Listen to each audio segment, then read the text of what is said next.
Amber Hayes learned the precise weight of loneliness at 32, measured in the space between a man's smile and the calculation happening behind his eyes. She sat across from Bachelor number 9 in a restaurant where the waiters wore white gloves and the wine list required a sommelier's interpretation, watching him do the math. His pupils dilated when she mentioned Hayes' beauty. His posture shifted forward when she referenced the downtown headquarters. By the time dessert arrived, he had pivoted from asking about her favorite books to inquiring about board seats and investment opportunities. The city lights glittered through floor-to-ceiling windows, casting shadows across imported marble and faces that cost less than the table settings. Amber had grown up in rooms like this, had inherited an empire built in rooms like this, and somewhere along the way she had learned that wealth created its own gravitational field, bending everything toward it until authenticity became impossible to distinguish from performance. Bachelor number 9 leaned back, swirling his scotch with the confidence of a man who had already decided she was a transaction worth pursuing. His watch caught the light, expensive, but not obscene, calibrated to signal ambition without desperation. He asked about her company's expansion into Asian markets. He mentioned a friend who worked in private equity. He never once asked if she was happy. The penthouse waiting for her occupied the 43rd floor of a building that bore her family name in bronze letters 10 feet tall. Amber rode the private elevator in silence, her reflection multiplying in mirrored walls until she could not tell which woman was real and which were ghosts. The doors opened onto marble foyer into space designed by architects who believed luxury meant isolation. 1,600 square feet of emptiness furnished with pieces chosen by a decorator who specialized in making wealth visible. She poured bourbon older than most of her employees and stood at the window overlooking the city her father had conquered before cancer conquered him. Marcus Hayes had built Hayes Beauty from a single cosmetics counter into an empire spanning 3 countries, 200 million in assets, 1,500 people whose mortgages and children's educations and retirement plans depended on decisions made in conference rooms 30 floors below where Amber now stood, trying to remember the last time someone asked her a question that had nothing to do with money. Her phone displayed the dating profile she had maintained for 18 months, a carefully curated collection of photos showing her at charity galas and business conferences, smiling the smile that magazines called magnetic and men called expensive. 9 dates in 6 months. 9 men who performed interest in her favorite music and travel experiences before steering conversation toward net worth and investment portfolios. 9 failures that felt less like romantic disappointments and more like auditions where everyone already knew the script. The bourbon burned going down familiar and insufficient. Amber had learned from her father that success required ruthlessness, that empires were built by people willing to make difficult decisions. She set her glass on marble that cost more per square foot than most people's rent, and made the kind of choice that would have horrified her board of directors. She would disappear, not physically, but financially, socially, in every way that mattered to men who calculated her value before learning her middle name. She would become invisible in the only currency that had ever seemed to count. She would become poor. The decision felt insane at 3 in the morning, sitting in a penthouse that overlooked a city where people camped on sidewalks because rent consumed entire paychecks. The decision felt necessary when she opened her laptop and began researching studio apartments in neighborhoods where no one would recognize her face from business magazines or society pages. Carla noticed within 48 hours because Carla noticed everything. She had worked as Amber's executive assistant for 5 years, had built her entire identity around proximity to power, and possessed the kind of fierce loyalty that bordered on obsession. At 29, she had sacrificed relationships and personal ambitions to exist in Amber's orbit, and the sacrifice showed in the intensity with which she monitored every aspect of her employer's life.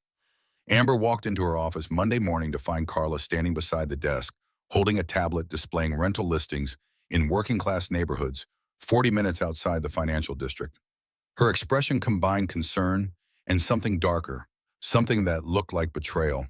The words came out flat, stripped of the professional courtesy that usually governed their interactions. "You're not actually going through with this." Amber closed the doors, sealing them into an office designed to intimidate and impress.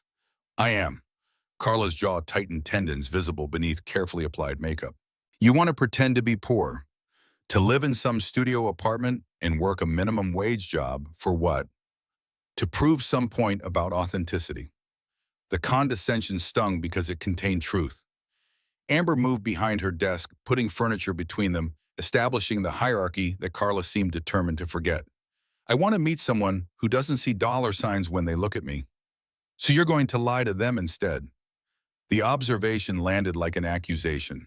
Amber felt heat climb her neck, defensive and angry in equal measure. I'm going to remove one variable from the equation. That's all. Carla's laugh was sharp, humorless. You think this is science? You think you can control for wealth like it's some lab experiment? You're the CEO of a $200 million company. That's not a variable, that's who you are. Then maybe I need to find out who I am without it. The silence that followed felt dangerous, charged with unspoken things that had accumulated over 5 years of professional intimacy. Carla set the tablet on the desk with exaggerated care, the kind of restraint that preceded explosions. Her voice dropped to something intimate and vicious. I've watched you build this company. I've been here for every late night and every crisis. I know you better than anyone. And what you're doing, it's not brave. It's insulting to everyone who actually is poor, who can't just put on poverty like a costume and take it off when the experiment gets uncomfortable. Amber wanted to argue, wanted to defend herself against the truth that Carla was articulating with surgical precision. Instead, she heard herself say, "My decision is final." Carla left without another word, but her disapproval hung in the air like smoke, acrid and impossible to ignore. The studio apartment came furnished with items designed for temporary occupancy. Amber signed in the lease under her middle name Eleanor and opened a checking account at a branch where no one knew her face. She bought clothes from discount stores, learning to navigate racks organized by price instead of designer. She created a dating profile under the name Amy Occupation, listed as office worker, salary $8,000 per month before taxes. The transformation required more than wardrobe changes. Amber practiced walking differently, sitting differently, existing in space without the unconscious authority that came from years of commanding boardrooms. She learned to check prices before ordering coffee, to calculate tips and percentages that actually mattered, to exist in the financial reality that most people navigated without ever seeing it as an experiment. Her real life continued in parallel split-screen existence that required constant code switching. Mornings meant Hayes Tower conference rooms, quarterly projections. Evenings meant the studio apartment, cheap furniture, a life carefully constructed to deceive. The cognitive dissonance felt like vertigo. Amber would sit in board meetings discussing million-dollar marketing campaigns, then drive 40 minutes to an apartment where she worried about whether the $70 grocery bill was too extravagant for someone supposedly making $8,000 monthly. She would approve executive bonuses that exceeded her fake annual salary, then go home and eat ramen, because that's what Amy would do. The first 3 dating app matches fizzled within messages. Men who wanted something casual, men who canceled after profile photos that showed neither wealth nor remarkable beauty, men who stopped responding when they realized Amy from the office had no interest in their cryptocurrency schemes or fitness coaching businesses. The 4th match suggested meeting at a coffee shop in his neighborhood, a place with mismatched furniture and a menu board written in chalk. Amber arrived early and chose a table near the window, wearing jeans purchased for $20 and a sweater that felt scratchy against skin accustomed to Egyptian cotton. She wore no jewelry except a watch that required manual winding, no makeup except mascara applied with hand that shook slightly from nervousness or guilt, or both. David arrived on time, dressed in business casual that suggested lower management or sales. He talked about his job in pharmaceutical distribution, about his apartment downtown, about his gym routine and his car lease. He never asked about her day. He never asked if she was tired. He split the check precisely down the middle and never called again.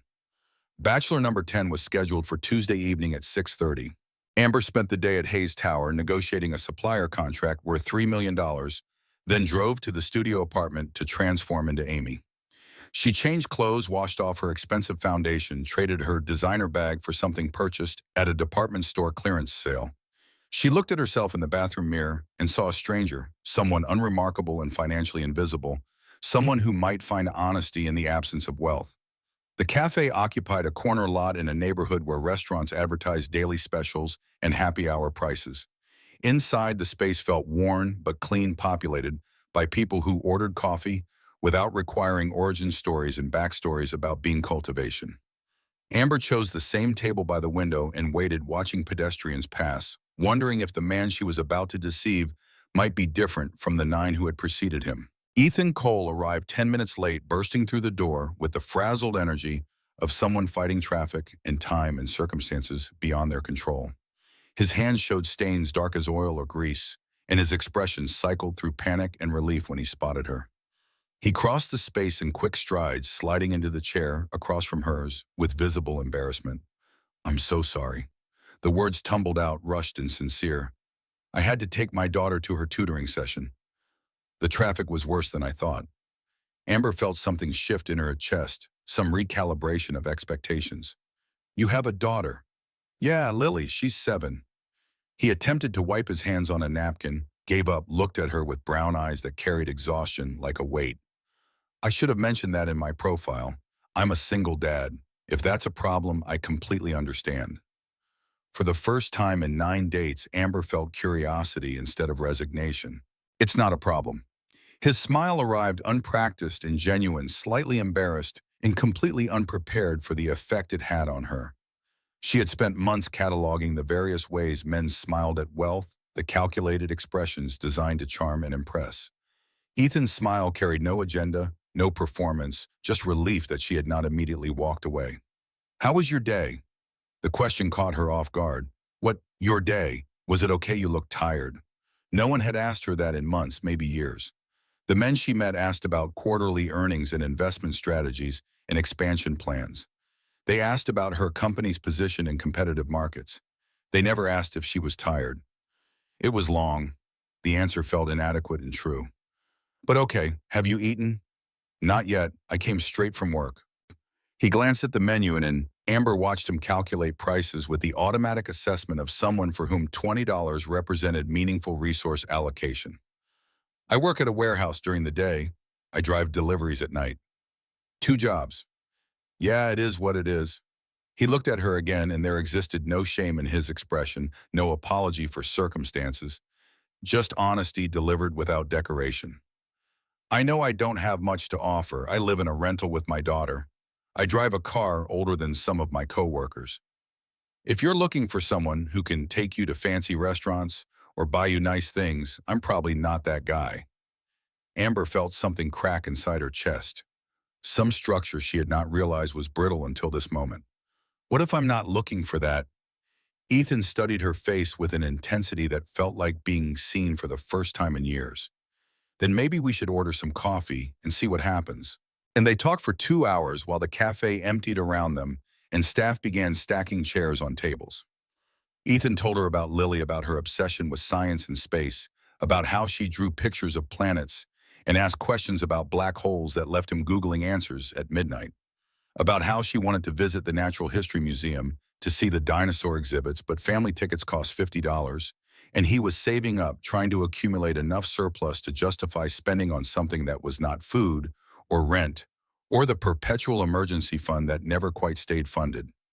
Amber told him about her childhood, about her father taking her to museums every weekend, about how she used to think she would do the same thing with her own children someday.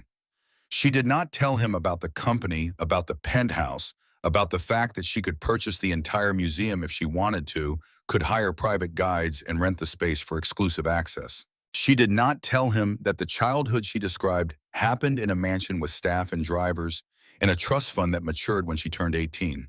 She told him true things wrapped in lies of omission, and the cognitive dissonance felt like drowning. When the staff began pointedly cleaning the counter, Ethan walked her to her car. It was not her real car, not the Mercedes sitting in her penthouse garage. She had purchased a 10-year-old sedan specifically for this deception, something that would read as financially appropriate for an office worker making $8,000 monthly. "Can I see you again?" His voice carried hope threaded through with expectation of rejection. "Yes, I'd like that." His smile transformed, his entire face erasing exhaustion and replacing it with something that looked dangerously close to joy. Amber felt the urge to tell him everything right there in the parking lot, to confess before the lie grew roots. Instead, she got in the car and drove back to her studio apartment and sat on the edge of the cheap bed, wondering what she had started and whether she possessed the courage to see it through. Sleep came in fragments. Amber lay in darkness, listening to neighbors through walls thin enough to transmit conversations and television audio, thinking about Ethan's hands stained with warehouse work, about the way he calculated menu prices, about the question no wealthy man had bothered to ask, was she tired? Her phone buzzed with emails from Carla, from board members, from suppliers and distributors, who did not know that their CEO was currently lying in a $400 bed in an apartment that cost less per month than a single business dinner. The split-screen existence felt increasingly unstable, two realities that could not occupy the same space, and Amber had no idea which one was real anymore. Saturday arrived with rain that turned the city gray and soft-edged. Ethan suggested meeting at the park if the weather cleared, bringing sandwiches he would make himself. The message arrived at 8 in the morning while Amber was reviewing quarterly projections in her penthouse coffee in a mug that cost more than Ethan probably spent on groceries weekly. She typed her response as Amy agreed to meet at 2, then spent the intervening hours existing in the uncomfortable space between her two identities. The rain stopped by noon. Amber changed into Amy's clothes in the studio apartment bathroom, studying her reflection for tells for anything that might betray wealth or privilege, or the fact that she was lying about everything except her feelings. She drove the decade-old sedan to the park and found Ethan waiting on a bench holding a paper bag and looking at the sky like he was negotiating with clouds. He had made turkey sandwiches on wheat bread, nothing fancy, cut diagonally and wrapped in plastic wrap reused from something else. They sat on the bench and ate while joggers passed and dogs chased tennis balls, and parents pushed children on swings that squeaked with rust and repetition. My ex-wife left when Lily was 2. The words came out quiet, aimed at the sandwich in his hands rather than at Amber. Rachel decided poverty wasn't romantic after all. She moved in with someone who could afford the life she wanted. I'm sorry. Don't be, we're better off. He looked up from the sandwich and his expression carried the complicated mix of relief and resentment that follows painful but necessary endings. My cousin Sarah helps me out a lot. She watches Lily when I'm working. She convinced me to try dating again. Said Lily needs a mother figure. Is that why you're here, for Lily? Ethan turned to look at her directly, and the intensity felt like being x-rayed. I'm here because when we talked last week, you laughed at something I said. And it was the first time in years I felt like maybe I wasn't just a paycheck and a parent. Maybe I was still a person. Amber understood exactly what he meant because she had felt the same thing in reverse, had spent years being a CEO Hayes and board chair, and daughter of Marcus Hayes, without anyone asking who she was beneath the titles and the bank account. The recognition felt like finding someone who spoke her language in a country where she had been functionally mute. They finished lunch and walked the park perimeter, talking about nothing important and everything essential. Ethan told her about learning to braid Lily's hair from YouTube tutorials, about the time he tried to help with a science project and nearly burned down the kitchen, about the careful mathematics of single parenthood, where every dollar had specific destination and deviation meant crisis. Amber told him about feeling alone in crowds, about the weight of expectations about her father's death 3 years ago, and how grief never quite finished, just went underground and surfaced at unexpected moments. She did not tell him that her father had been CEO of Hayes Beauty, that his funeral had been attended by mayors and business leaders and had required police presence to manage crowds. She did not tell him that she had inherited an empire at 29, that she had spent 3 years proving to boards and investors that she was not merely her father's daughter, but a leader in her own right. She told him her father had taken her to museums and taught her about art and made her feel seen, and those facts were true even if they coexisted with truths she was actively concealing. The afternoon dissolved into early evening. Amber drove back to the studio apartment and then, after dark, back to her penthouse. She stood at the window with bourbon in hand and wondered how long she could maintain parallel lives before one collapsed into the other, before the weight of deception crushed whatever authentic connection she was building with Ethan. Her phone displayed a text from him. Had a great time today. Lily wants to meet you. No pressure, but she's asked about you 3 times since I got home. Single dads don't get many second dates, so she's excited someone stuck around. Amber stared at the message until the screen dimmed, then lit it again, reading and rereading, words that felt like invitation and responsibility and trap all at once. Meeting Lily meant deepening deception, extending lies to include a 7-year-old child who presumably had not yet learned that adults routinely performed elaborate charades of authenticity. Meeting Lily meant becoming real in a way that made eventual truth-telling exponentially more complicated and painful. She typed back, "I'd love to meet her." The following Saturday found Amber in the studio apartment at 1 in the afternoon preparing to meet Ethan's daughter. She had chosen her clothes carefully, opting for jeans without designer labels and a t-shirt purchased at a chain store where everything cost less than $20. She had left her expensive watch at the penthouse, had removed the subtle jewelry that cost more than most people's monthly rent, had scrubbed away every visible marker of wealth, except the ones coded into posture and speech patterns and unconscious assumptions about how space should be navigated. Ethan had suggested meeting at the same park-neutral territory where Lily could escape if she decided the stranger her father was dating represented threat or discomfort. Amber arrived early and found them waiting on a bench near the playground, Lily wearing a backpack covered in dinosaur stickers and an expression of cautious curiosity. She was small for 7 with dark hair in 2 braids and her father's brown eyes, and she looked at Amber with the particular wariness of children who had learned that adults sometimes left without warning. Ethan rested his hand on his daughter's shoulder, gentle and reassuring, providing anchor against uncertainty. "Lily, this is Amy. She's my friend." The child's voice came out quiet but clear. "Hi." Amber knelt down, bringing herself to Lily's eye level, remembering something her father had taught her about meeting children with respect instead of condescension. "Hi, Lily. Your dad told me you like science." Something shifted in the girl's expression, skepticism giving way to tentative interest. "I do." "Me too. Did you know that some dinosaurs had feathers?" "Really? Really? They were probably a lot fluffier than the movies show." Lily giggled, and the sound transformed her entire face, fear dissolving into something approaching delight. Ethan's expression softened with visible relief, and Amber felt the weight of responsibility settle onto her shoulders like physical pressure. She was lying to this man and now to his daughter, and the consequences of eventual discovery had just expanded to include a 7-year-old who deserved better than adults who performed authenticity while concealing everything that mattered. They spent the afternoon at the park with Amber telling Lily about various dinosaurs and planets and the kind of scientific facts that 7-year-olds found fascinating. She explained gravity and black holes and the difference between asteroids and comets, drawing diagrams in the dirt with sticks and using pine cones as celestial bodies. Lily absorbed everything with the intensity of someone starving for intellectual stimulation, asking questions faster than Amber could answer them, bouncing on her toes with excitement when Amber explained concepts in ways that made them accessible and thrilling. By the end of the afternoon, Lily was holding Amber's hand and asking if they could go to the Science Museum sometime, if Amber knew about other planets, if there were aliens, and what did they eat, and could Lily be an astronaut when she grew up. Ethan walked beside them, looking happier than Amber had seen him, some tension in his shoulders finally releasing. When it was time to leave, Lily pulled a folded piece of paper from her backpack. She handled it with the careful reverence children reserve for things they consider precious. The paper revealed a drawing of 3 stick figures holding hands, one tall, one medium, one small. The tall figure had long hair and a smile.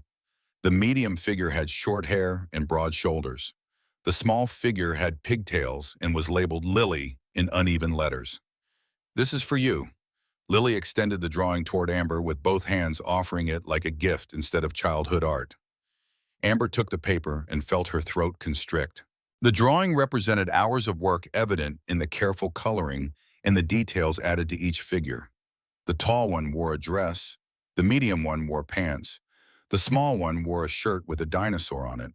They were holding hands and smiling, standing on green grass under a yellow sun, and the image contained such uncomplicated hope that Amber wanted to cry. "Thank you, I love it." Lily looked up at her father, then back at Amber, and the question emerged with the devastating directness of childhood. "Can you be my mom?" Ethan went pale, color draining from his face. "Lily, that's not—" "It's okay." Amber's voice came out rushed, trying to contain the moment before it expanded into something unmanageable. She knelt down again, eye level with a child who had just asked for something Amber had no right to promise. "That's a very big question, sweetie. But can you? Amber looked at Ethan and found him caught between mortification and something that looked like hope, and she made a decision that would haunt her. How about you keep my phone number? If you ever need anything, you can call me. Okay? Okay. Amber wrote her phone number on the back of the drawing and handed it back. Lily folded it carefully and tucked it into her pocket like treasure. When they said goodbye, Lily hugged Amber with the fierce intensity of someone claiming territory, and Amber felt the lie become something heavier, something that would require excavation rather than simple disclosure. Ethan walked her to her car, moving slowly, taking time neither of them wanted to end. His expression cycled through embarrassment and concern, landing somewhere in the vicinity of vulnerable. I'm so sorry about that. Don't apologize. She's wonderful. So are you. He looked at her like he was trying to memorize her face, like he was preparing for her to leave and never return. I know I don't have much to offer you, Amy, but if you're willing to keep seeing me, I promise I'll do everything I can to make you happy. Amber wanted to tell him he already had that the past few weeks had represented the first time in years she felt like a person instead of a balance sheet. Instead, she heard herself say, same time next week. Yeah, next week. She drove away watching him in the rearview mirror, standing in the parking lot with his daughter beside him, two figures growing smaller with distance. The drawing sat on the passenger seat, three stick figures holding hands, and Amber understood with crystalline clarity that she had crossed a line from which retreat would be impossible without casualties. The penthouse felt particularly empty that night, 1,600 square feet of imported marble and designer furniture that could not be made warm by any amount of money. Amber stood at the window overlooking the city and thought about Lily's question about the casual assumption that adults could simply choose to become family, about the terrible responsibility of being someone's hope. Her phone buzzed with a text from Ethan, a photo of Lily asleep with the museum map still clutched in her hand, despite never having visited any museum. The text read, "She's been talking about you nonstop. Thank you for being so patient with her." Amber studied the photo this child she barely knew who had somehow decided that a stranger named Amy could fill the mother-shaped absence in her life. She thought about the 9 men before Ethan, about how they had seen her bank account, before seeing her face, about how this experiment in poverty had somehow become the most honest thing in her life, precisely because it was built entirely on lies. She typed back, "She's amazing. You're doing a great job." The response came immediately. "Couldn't do it without Sarah's help, and now you, if you stick around." The conditional felt like a test Amber was already failing. She wanted to confess everything, wanted to explain that Amy was a performance, and Amber was a coward, and the entire foundation of their relationship was constructed from deception. Instead, she typed, "I'm not going anywhere." The lie felt like glass in her throat. Monday morning arrived with Carla waiting outside Amber's office, holding a tablet and an expression that suggested she had spent the weekend collecting ammunition. She followed Amber inside without invitation, closing the door with exaggerated care. "I did some research." Carla set the tablet on the desk screen, displaying a series of photographs. Ethan Cole, age 34, works at Patterson Warehouse and drives for a delivery service at night. Divorced, one daughter Lily, age 7. His ex-wife, Rachel Simmons, left 3 years ago and lives in Portland with a software engineer. Ethan makes approximately $38,000 annually before taxes. Amber felt ice settle in her stomach. "You investigated him." "I investigated the man my boss is lying to." Carla's voice carried no apology. "The man you're pretending to be poor for. Did you think I would just stand by while you throw yourself away on someone who couldn't afford your monthly dry cleaning bill? That's enough." "No, it's not." Carla leaned forward, palms flat on the desk, invading space in a way that violated every professional boundary. "You're the CEO of Hayes Beauty. You have responsibilities to 1,500 employees, to stakeholders, to your father's legacy. And you're risking all of it to play house with a warehouse worker who has no idea who you actually are." Amber stood, matching Carla's aggression with her own, letting her voice drop to something cold and final. "My personal life is none of your concern. Everything about you is my concern. That's what you pay me for." Carla's expression twisted into something ugly, possessiveness finally showing its teeth. "I've given 5 years to this company, to you. I've sacrificed relationships and opportunities to be here to help you succeed. And this is how you repay that loyalty, By lying to some man who probably sees you as a meal ticket. He has no idea I have money. Exactly. He has no idea who you are. And when he finds out, and he will find out, this entire thing is going to explode in your face. Carla straightened, retrieving her tablet, visibly trying to regain professional composure. I'm trying to protect you. Someone has to. I don't need protection from happiness. You need protection from stupidity.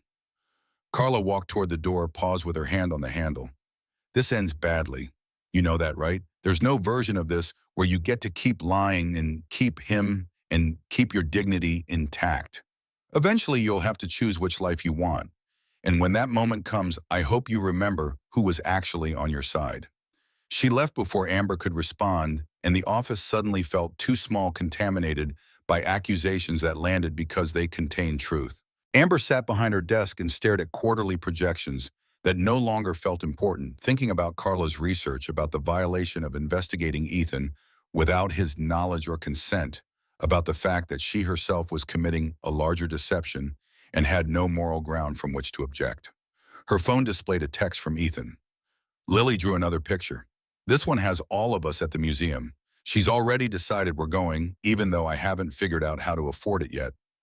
The message arrived with a photo of the new drawing, 3 stick figures standing beside a dinosaur skeleton, all of them smiling.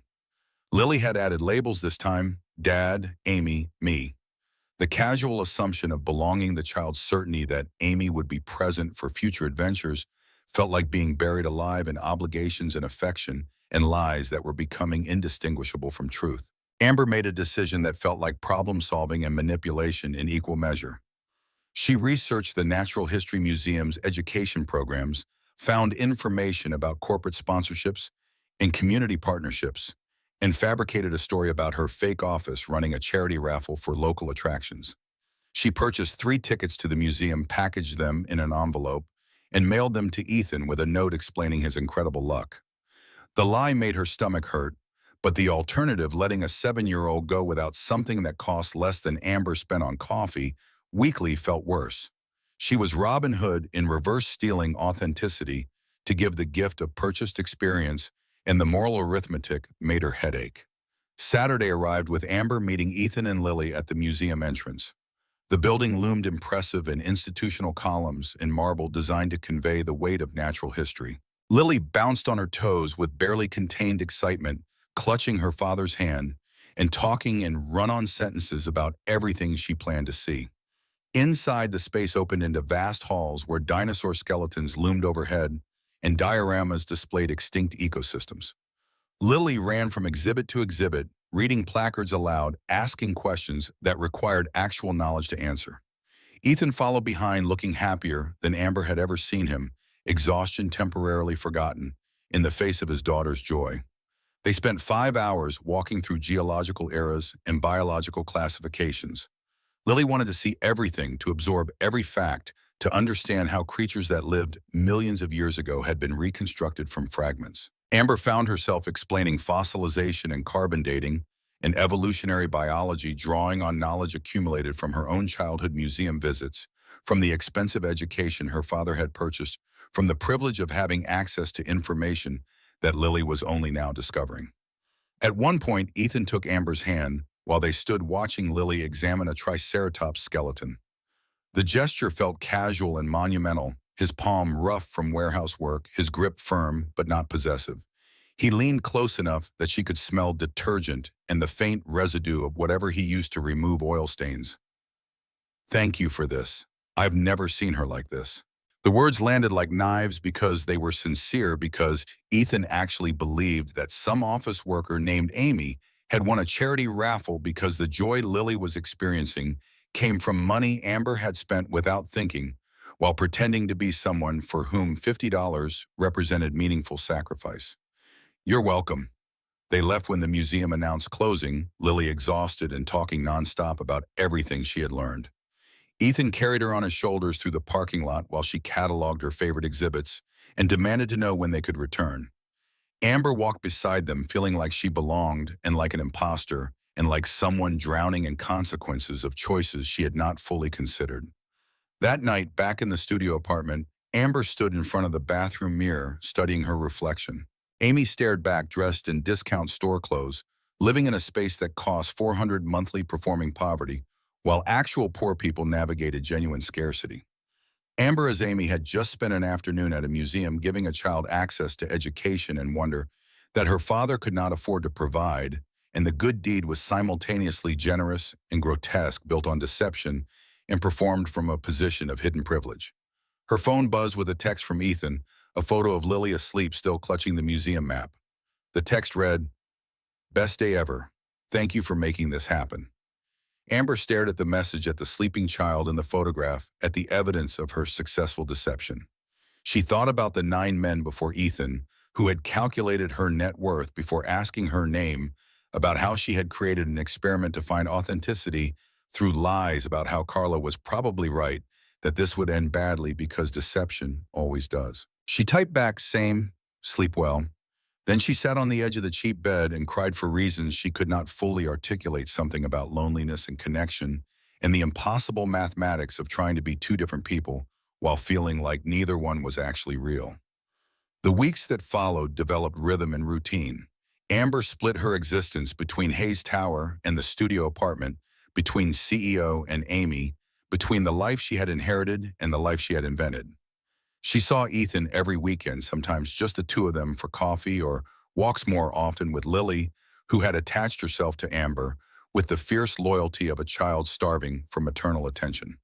They cooked dinner in Ethan's small rental kitchen, Lily standing on a stool to help stir pasta sauce, while Ethan chopped vegetables with the efficiency of someone who had learned to cook from necessity. They watched animated movies on a couch that sagged in the middle, Lily falling asleep between them by the third act, her small body going heavy with trust. Amber learned that Lily hated broccoli, but would eat it if you called it tiny trees, that Ethan sang off-key in the shower, that both of them laughed at her terrible cooking and ate it anyway because they were kind and she was trying. She also learned the mathematics of Ethan's life, the careful calculations required to make $38,000 annual stretch across rent and food and childcare, and the perpetual emergency fund that never stayed funded. He worked warehouse shifts from 6 in the morning until 3 in the afternoon, heavy labor that left his shoulders and back perpetually sore. He picked up Lily from Sarah's house at 3:30 and spent 2 hours helping with homework and making dinner. At 7, he left for delivery routes that lasted until midnight, navigating the city with packages and pizzas and whatever paid enough to justify the gas and vehicle wear. He slept 5 hours and started again, and Amber watched him grow thinner, watched exhaustion settle into his posture like permanent damage. She wanted to help, wanted to write a check that would solve everything, wanted to explain that she had enough money to eliminate his stress without noticing the expense. But she could not do that without destroying Amy, without admitting that she had been lying about everything that mattered. So she did small things instead, things that Amy, the office worker, might reasonably accomplish. She bought groceries and claimed they were on sale. She slipped $20 into Lily's backpack with a note saying she found it in the park and Lily should save it for something special. When Ethan's car broke down, Amber claimed her brother was a mechanic who owed her a favor and arranged for repairs that cost $300, but which she paid in cash so Ethan would never see the bill. Every lie made the next one easier and harder simultaneously. Easier because she developed fluency in deception, learned to anticipate questions and prepare plausible answers. Harder because each falsehood added weight to the eventual truth, made the moment of disclosure more catastrophic and unavoidable. The 4th week ended with Ethan asking her to meet him at the park without Lily, just the two of them. Amber arrived to find him sitting on the same bench where they had eaten sandwiches weeks ago. He looked nervous, hands fidgeting with something in his pocket, eyes tracking joggers and dog walkers and everything except her, until she sat down beside him. "Is everything okay?" Ethan was quiet for a long moment, watching a mother push a stroller, watching a man throw a ball for a golden retriever, watching anything that allowed him to delay whatever he needed to say. "I need to tell you something." Amber's stomach dropped, terror flooding through her nervous system. He knew, somehow he had discovered, that Amy was a performance, that she owned a company worth $200 million, that everything she had told him was lies, wrapped around kernel of genuine feeling. She prepared herself for confrontation, for justified anger, for the end of something that had been doomed from the start. "I like you, Amy, a lot." Ethan turned to face her, and his expression was raw, vulnerable in a way that made her chest ache. Lily likes you too. She talks about you constantly. But I've been thinking about what I can actually offer you, and the answer is not much. The relief that he was not confronting her about her deception immediately gave way to new pain, to understanding that he was about to perform the opposite confession, to tell her that he was not good enough, when the truth was that she was not honest enough. Ethan, let me finish. His voice was gentle but firm, determined to complete what he had started. I work 2 jobs and still barely make rent. I drive a car that might not pass inspection next month. I have a kid who deserves better than hand-me-down clothes and free lunch at school. And I'm asking you to be part of this, to choose this life, to choose me. He looked down at his hands, rough and scarred from warehouse work and delivery routes, and the 1,000 small injuries that came from manual labor. I know you deserve someone who can take you to nice restaurants, someone who doesn't have to check his bank account before buying coffee, someone who can give you the life you should have. His voice cracked slightly, betraying emotion he was trying to control. But I can't stop wanting you to stay anyway. Amber felt something break open in her chest, some structure built from self-protection and justified deception crumbling under the weight of actual love. She reached for his hand and held it between both of hers, feeling calluses and warmth and the physical evidence of everything he did to survive and support his daughter. What if I don't want nice restaurants? What if I want this, you and Lily, and terrible animated movies on a saggy couch? Ethan looked at her like he was searching for the lie, trying to identify the moment she would laugh and explain this was all performance, that no one actually chose poverty when wealth was available. You mean that? I mean that. He pulled her close and kissed her forehead with a tenderness that felt like being anointed. The gesture was gentle and desperate and full of hope that Amber wanted to deserve but absolutely did not. She held him and thought about how much easier everything would be if she really was Amy, if the person he loved actually existed instead of being carefully constructed, deception designed to find honesty through lies. They sat on the bench as the sun moved toward the horizon and the park slowly emptied. Ethan talked about his plans, about maybe getting a certification that would lead to better paying work, about eventually providing Lily with opportunities beyond public school and free lunch programs. He talked about wanting to be enough for someone, about how Rachel had left because poverty stopped being romantic and started being real, about his fear that he was asking Amber to accept a life that would eventually reveal itself as unacceptable. Amber listened and lied through silence, through allowing him to believe she was an office worker who understood financial struggle, through pretending that his $38,000 annual was somehow comparable to her $200 million net worth. She lied by being present and supportive while concealing everything that mattered about her actual circumstances, and the deception felt like slowly poisoning something precious. When they finally left the park, Ethan walked her to her car and kissed her properly for the first time, a kiss that felt like promise and prayer and beginning. Amber drove away, tasting him on her lips and crying because she was falling in love with a man who thought she was someone else, and eventually he would have to choose between the person he loved and the person she actually was, and there was no version of that choice that did not end in pain. The following Friday afternoon fractured everything. Amber was having coffee with Ethan at their usual cafe when her phone rang. She glanced at the screen and saw Carla's name, sent it to voicemail without thought.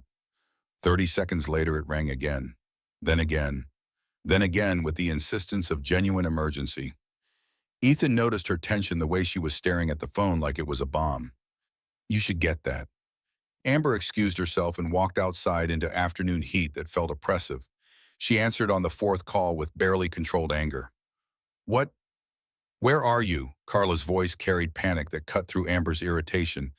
The Singapore distributor is threatening to cancel the contract. They want to talk to you directly. The board is convening an emergency meeting in 20 minutes. Amber closed her eyes, feeling two realities collide. I can't. This is a $40 million deal. Carla's voice climbed in pitch and volume. You have to be here. 40 million, 2,000 jobs, 3 years of negotiations. You don't get to skip this because you're having coffee with your warehouse worker. The contempt in Carla's voice made Amber's jaw clench. She looked through the cafe window at Ethan sitting at their table, waiting for her to come back, believing that Amy was just stepping out to handle some minor work crisis. She thought about $40 million and 2,000 employees and the empire her father had built and entrusted to her. She thought about 3 years of negotiation about to collapse because someone in logistics forgot to file correct customs paperwork. "I'll be there in 15 minutes. She ended the call and went back inside. Ethan stood when he saw her face, immediately concerned, reaching for her like he could provide comfort for something he did not understand. "What happened? Are you okay?" "There's an emergency at work. I have to go."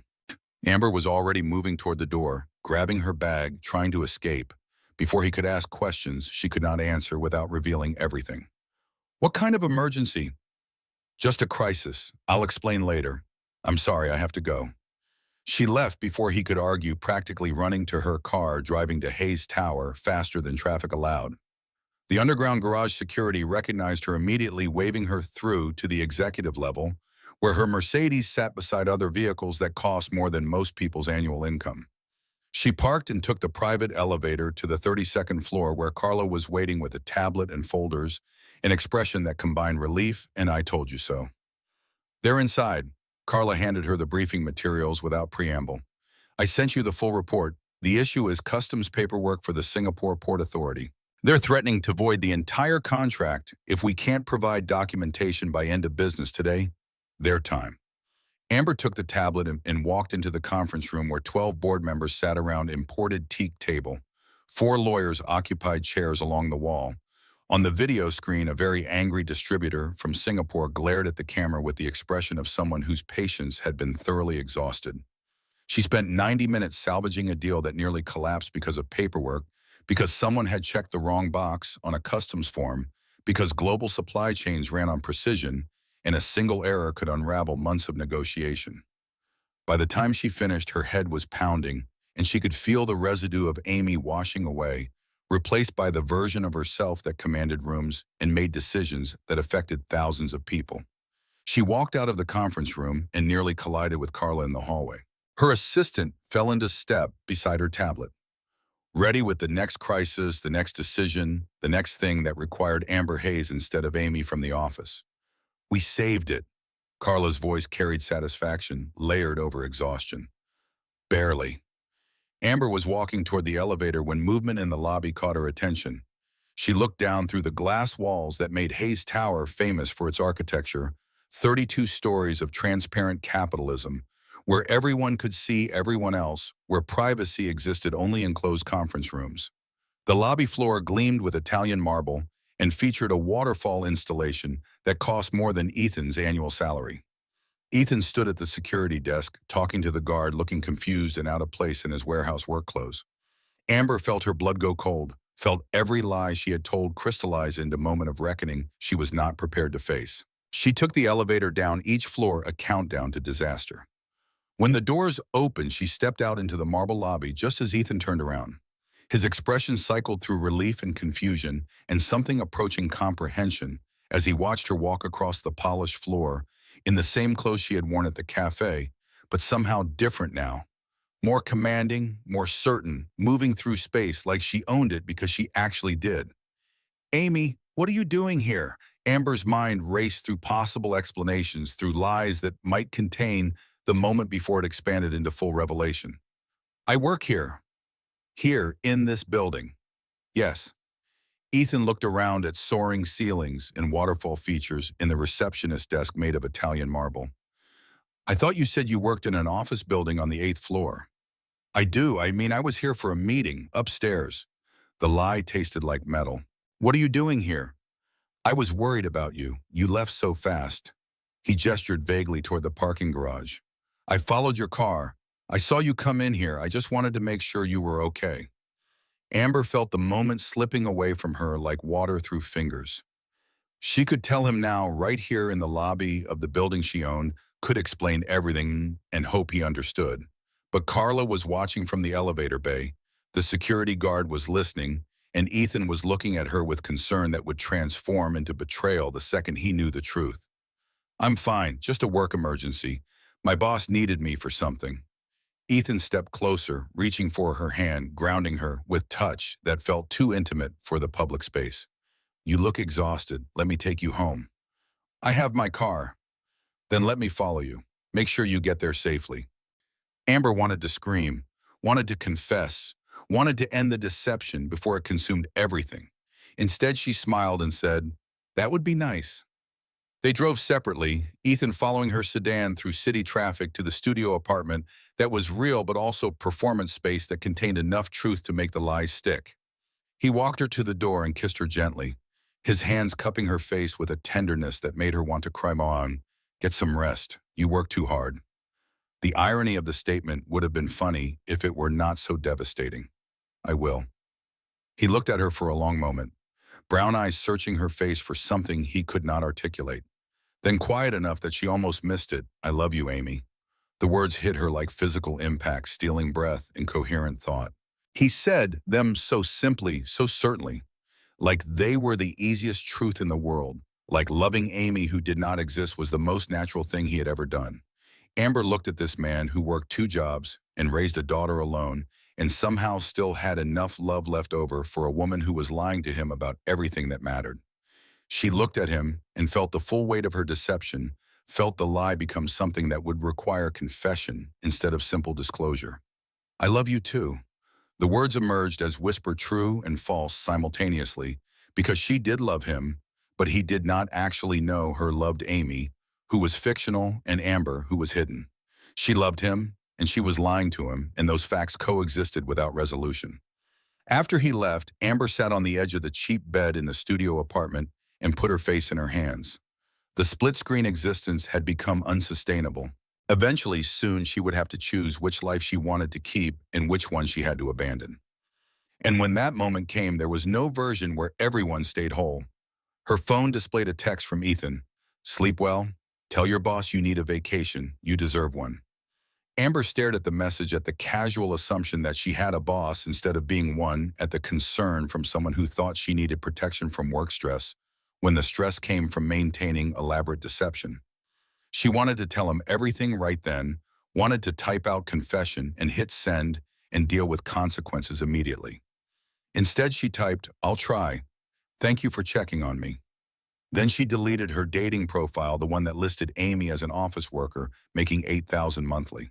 She deleted it because she could not keep meeting other people while lying to Ethan, could not maintain the experiment when it had stopped being experiment and become relationship built on foundation of deception. She deleted it and felt like she was closing a door without knowing what waited on the other side. The lie held for 2 more weeks. 2 weeks of split-screen existence that felt increasingly fragile. Amber met Ethan every weekend, sometimes at his rental house, where they cooked dinner and Lily did homework and they watched movies on the saggy couch. Sometimes at the park where they walked and talked and pretended that the differences between them were negligible instead of catastrophic. Ethan grew more comfortable with their relationship, more certain that maybe he could make this work, that maybe poverty did not disqualify him from happiness. He started talking about future plans that included her, about maybe taking a vacation together someday, about Lily's birthday coming up, and whether Amy wanted to help plan it. He held her hand in public and introduced her to Lily's teacher as his girlfriend, and slowly built a life that included her without knowing that her was someone who did not actually exist. Amber watched him become invested in Amy and then felt the trap closing. She had created this situation believing she could find authenticity through deception, believing that removing wealth from the equation would reveal who people really were. Instead, she had discovered that she was exactly like the 9 men before Ethan, exactly like everyone who had ever lied to her, except her lies were more elaborate and her consequences would be more severe. Then Carla saw them together and the lie began its inevitable collapse.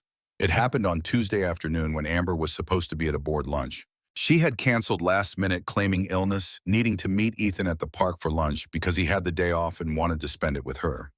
They sat on their bench eating sandwiches he had made, talking about Lily's upcoming science fair project, completely unaware that Carla was driving past at that exact moment.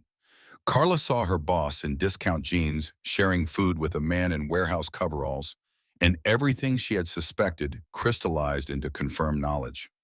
That night, she appeared at Amber's penthouse, the real one, not the studio apartment, letting herself in with the key card Amber had given her years ago for emergencies. Amber was sitting on the couch reviewing quarterly projections when Carla walked in without knocking. Her assistant crossed the space with barely controlled fury, stopping in front of the couch, with hands clenched at her sides. Who is he? The question emerged as accusation. That's none of your business. You're the CEO of a $200 million company, and you're dating a warehouse worker who doesn't know who you are. That makes it my business. Amber set down the projections and stood matching Carla's aggression with her own. You need to leave. He's a good man.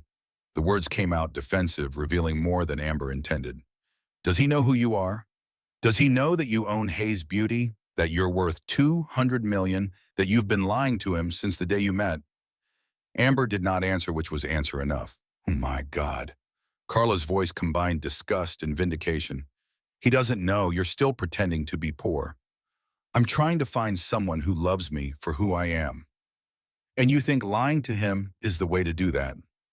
Carla moved closer, invading personal space in a way that crossed professional boundaries. I've worked for you for 5 years. I've watched you build this company from your father's legacy into something greater. I've sacrificed everything to help you succeed. And now you're throwing yourself away on someone who doesn't even know your real name. He knows my middle name, Eleanor. He knows the fake identity you created to deceive him. Carla's expression twisted into something ugly, years of suppressed feeling finally surfacing. You're better than this. You're better than him. And when this falls apart, and it will fall apart, I'll still be here. I'm always here. The possessiveness in her voice made Amber's skin crawl. She had known that Carla's loyalty bordered on obsession, but she had never fully recognized it as something unhealthy, something that required boundaries she had failed to establish. Get out. This is going to end badly. Carla backed toward the door, but her eyes remained locked on Amber. When he finds out who you really are, he's going to leave. And you'll realize that the people who actually love you are the ones who've been here all along. She left and Amber stood alone in her penthouse, feeling like foundations were cracking, like the careful structure she had built was about to collapse under the weight of accumulated lies and suppressed truth. 3 days later, disaster arrived, wearing the face of good intentions. Ethan came to Hayes Tower at lunchtime carrying a thermos of soup he had made that morning. He wanted to surprise Amy, wanted to do something nice for the woman who had been doing nice things for him and Lily for 2 months. He walked into the lobby and approached the security desk with the thermos in hand and hope in his expression. I'm looking for Amy. She works on the 8th floor. The security guard frowned, scrolling through databases and employee directories. There's no one named Amy on 8. She definitely works here. Ethan insisted, pulling out his phone to show the guard a photo of Amber taken at the park 2 weeks ago. The guard looked at the photo and recognition flashed across his face. That's CEO Hayes. Ethan stared at him, the words not making sense, not fitting into his understanding of reality. What? Amber Hayes? She owns the company. The thermos slipped from Ethan's hands. Soup splashed across Italian marble in patterns that looked like violence, tomato, and basil spreading across stone that cost more than his rent. He stood there watching liquid pool and spread, while his understanding of the past 2 months rearranged itself into something unrecognizable. Carla walked into the lobby at that exact moment, summoned by an invisible alarm system that activated whenever Amber's world threatened to intersect with reality. She saw Ethan standing there looking shattered, saw the spilled soup on marble, saw opportunity to end the situation that had been threatening her position. She crossed the lobby with practiced sympathy, her voice pleasant and poisonous. You must be Ethan. I'm Carla, Miss Hayes's assistant. Miss Hayes, the name came out numb. Yes, Amber Hayes, CEO of Hayes Beauty, worth approximately $200 million. Carla gestured around at the building at the waterfall installation at the visible evidence of wealth. I'm not sure what game she's been playing with you, but I thought you should know who you've really been dating.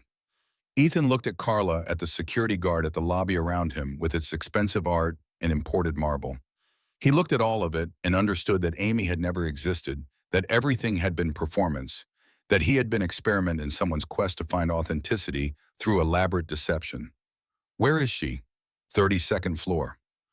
Carla's smile was sharp enough to draw blood. Executive offices. Take the elevator on the left. Ethan took the elevator up, and each floor felt like another layer of betrayal.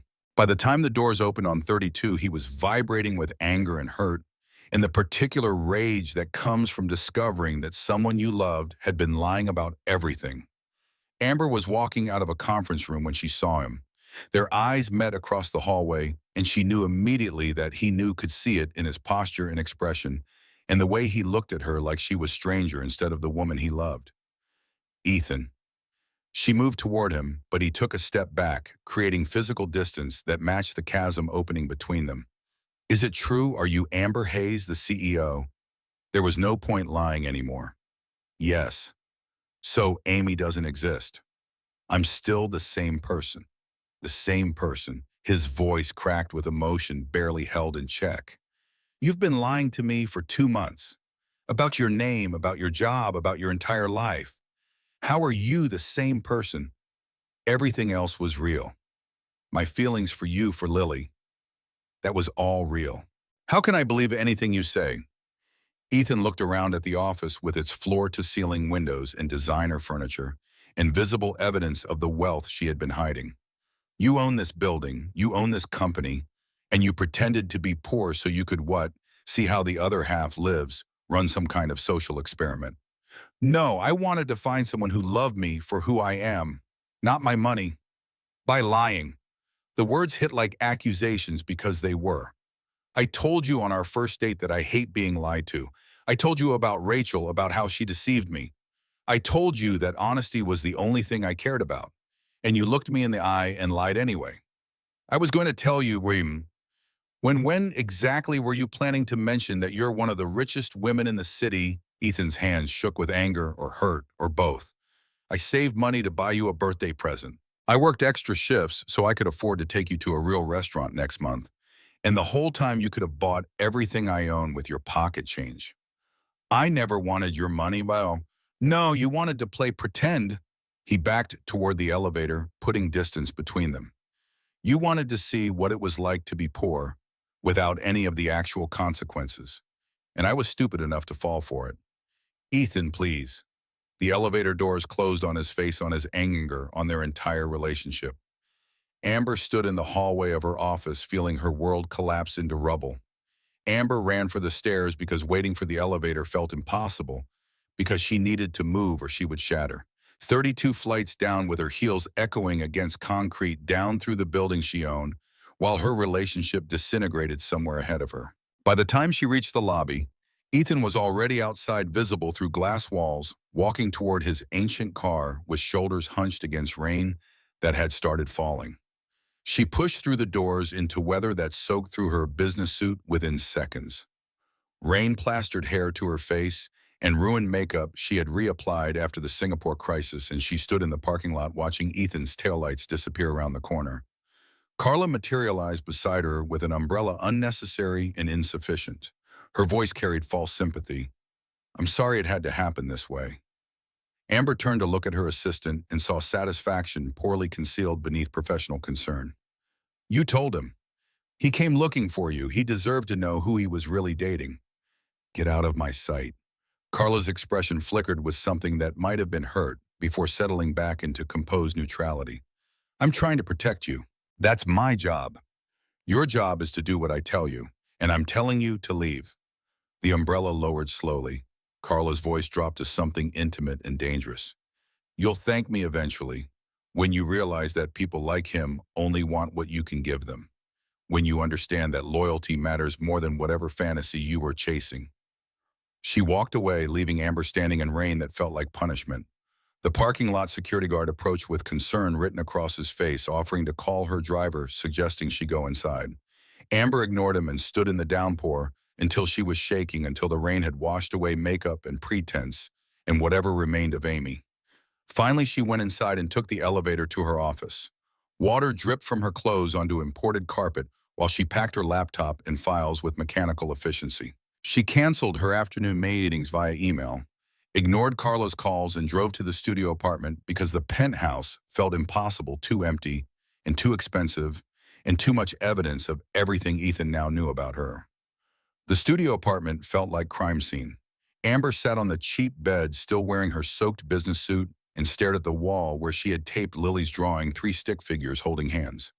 She had been so careful to maintain separation between her 2 lives, between Amber and Amy, between CEO and the woman who cooked terrible pasta and watched cartoons. She had believed she could control the variables, could run an experiment in authenticity while lying about everything. She had been wrong about all of it. Her phone rang constantly, Carla trying to apologize or justify or whatever manipulation she had planned next. Board members needing decisions about the Singapore contract. Suppliers with questions about shipping schedules. The empire requiring attention from someone who could barely breathe through the pain of losing something she had destroyed through her own deception.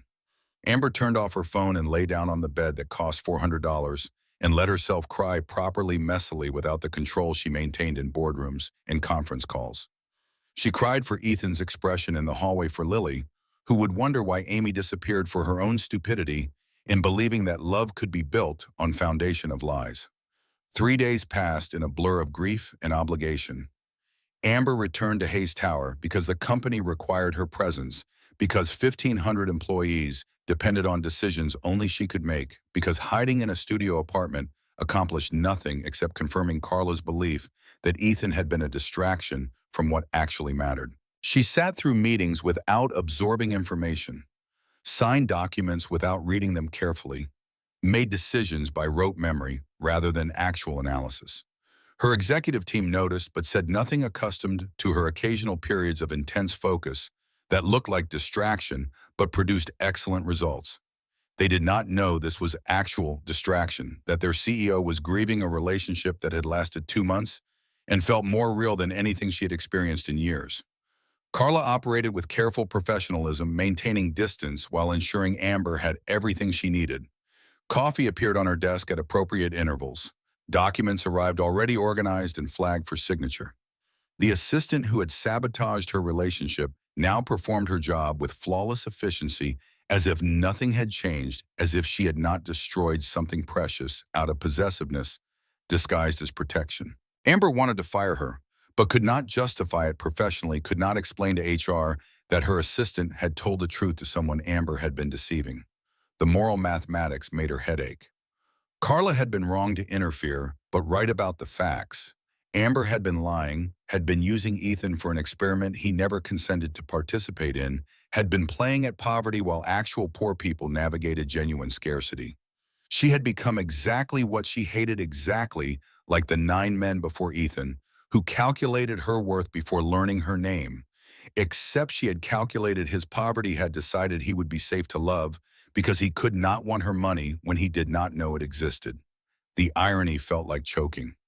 Ethan spent the first day after the confrontation in mechanical silence, loading boxes at the warehouse with aggression that his supervisor noticed, but attributed to personal problems everyone had and no one discussed. He worked through lunch, through breaks, pushing his body until exhaustion drowned out thinking, until physical pain replaced emotional devastation. At 3:30, he picked up Lily from Sarah's house.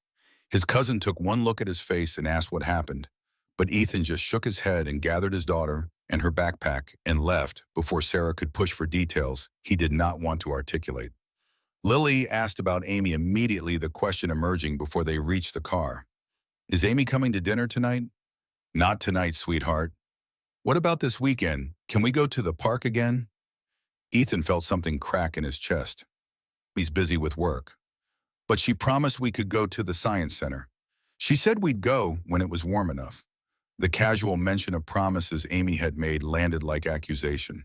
Ethan wondered how many commitments Amber had offered while playing at being poor, how many assurances she had given his daughter without considering that 7-year-olds took promises seriously, that children who had already been abandoned by one mother were particularly vulnerable to losing another. "We'll figure something out. Maybe just you and me." Lily's face fell. "But Amy wanted to come. She likes science stuff. She knows about dinosaurs and space and everything." Ethan drove home with his daughter's disappointment filling the car like physical presence. He made dinner while Lily did homework, helped her with math problems that felt easier than navigating the conversation they would eventually need to have about why Amy had disappeared. At bedtime, Lily asked again when she could see Amy, and Ethan told her, soon lying to his daughter the way Amber had lied to him, perpetuating deception because truth felt too complicated and too cruel. After Lily fell asleep, Ethan sat on the saggy couch where they had watched movies together and tried to process what had happened. Amy did not exist. The woman he loved was named Amber and owned a $200 million company and had been slumming in his life like it was an anthropology project. She had lied about her name, her job, her entire existence. She had let him cook her cheap dinners and worry about restaurant prices and work extra shifts to save money for birthday present, all while possessing wealth that made his annual salary look like rounding error. The humiliation burned worse than the betrayal.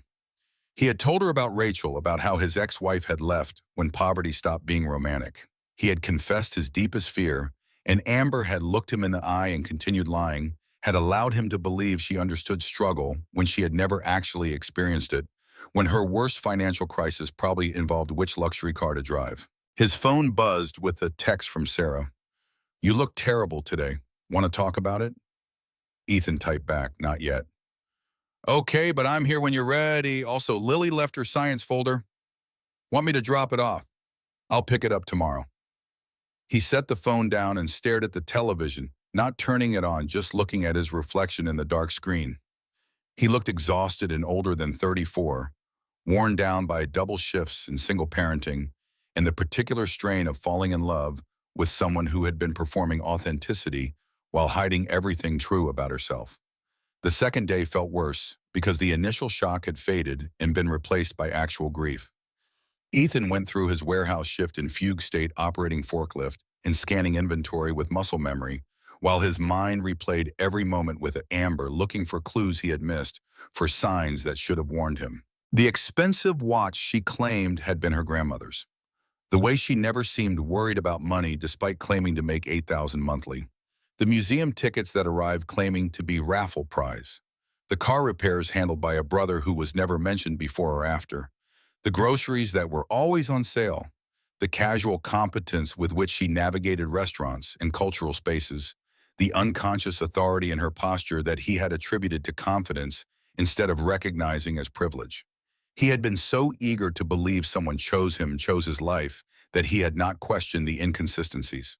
He had not asked about her family or her apartment, or her friends had accepted her at face value because accepting meant he got to keep her. Marcus found him during lunch break sitting on a pallet in the loading bay with sandwich he was not eating. His friend dropped onto the pallet beside him with the casual physicality of someone who knew he was welcome regardless of mood. "You look like death." "Thanks. Want to talk about it?" Ethan considered refusing, but the story was pushing against his throat, demanding release. "You remember Amy, the woman I've been seeing? Office worker, 8,000 monthly. Daughter loves her." "She's not an office worker. She's CEO of Hayes Beauty, worth about $200 million.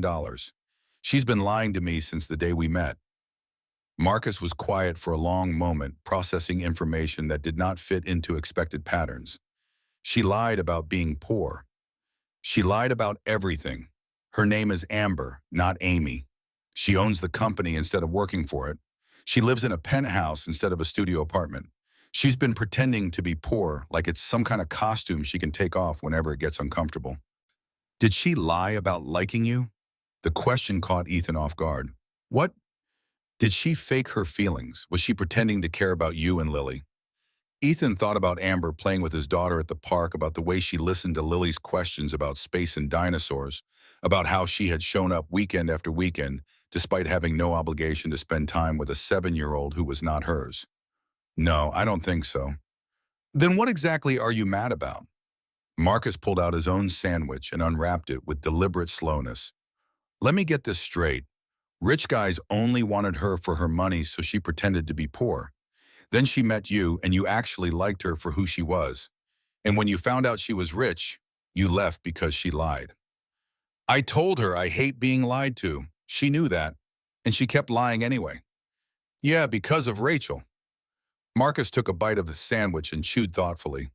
"But Rachel lied about wanting your life. This woman lied about having money so she could be part of your life. Those aren't the same thing."